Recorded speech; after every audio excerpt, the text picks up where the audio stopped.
নকল মুদ্রা উৎস সেগুলো আগে থেকেই বন্ধ করা হবে, আগে থেকে অভিযান করে নকল মুদ্রা কোথায় কারা করা করতে পারে প্রবেবল তাদেরকেও আগে আইনি আওতায় আনা হবে। আমরা আজকে ঈদের হাট, গরুর হাট এগুলো নিয়ে কথা বলি।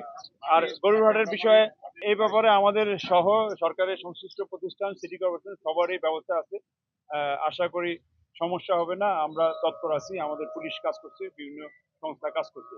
প্লাস এইবার হাট উন্নয়নের জন্য হাটের সাথে ট্রাফিক ব্যবস্থাপনা একটা বড় বিষয়। আমরা মূলত এখানে আসছি যে গাবতলীতে ট্রাফিক ব্যবস্থাপনা যাতে ম্যানেজমেন্টটা ভালো হয় এইটা করার জন্য আমরা মূলত আসছি। আর এখানে সম্প্রতি দেখছেন যে নতুন একটা রাস্তা হয়েছে, এই রাস্তাটার ফলেও ট্রাফিক ব্যবস্থা ভালো হবে। তো গরুরহাট কেন্দ্রিক শুধুমাত্র এই গরুরহাট কেন্দ্রিক কি করা যায়, কি করতে হবে সেটা নিয়ে আমরা সরকারি সংশ্লিষ্ট প্রতিষ্ঠানগুলো আসছি।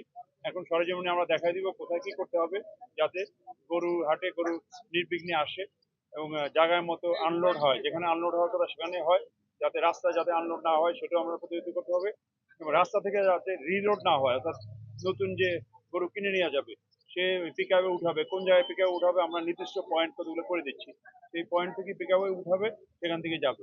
এই এলাকা উন্নয়নের জন্য আমরা পরে পেপার বিজ্ঞপ্তি বা মিডিয়া স্পেসিফিক নকশা দিয়ে জানিয়ে দিব এই গরুর হাট কেন্দ্রিক কি ব্যবস্থা নেওয়া হচ্ছে।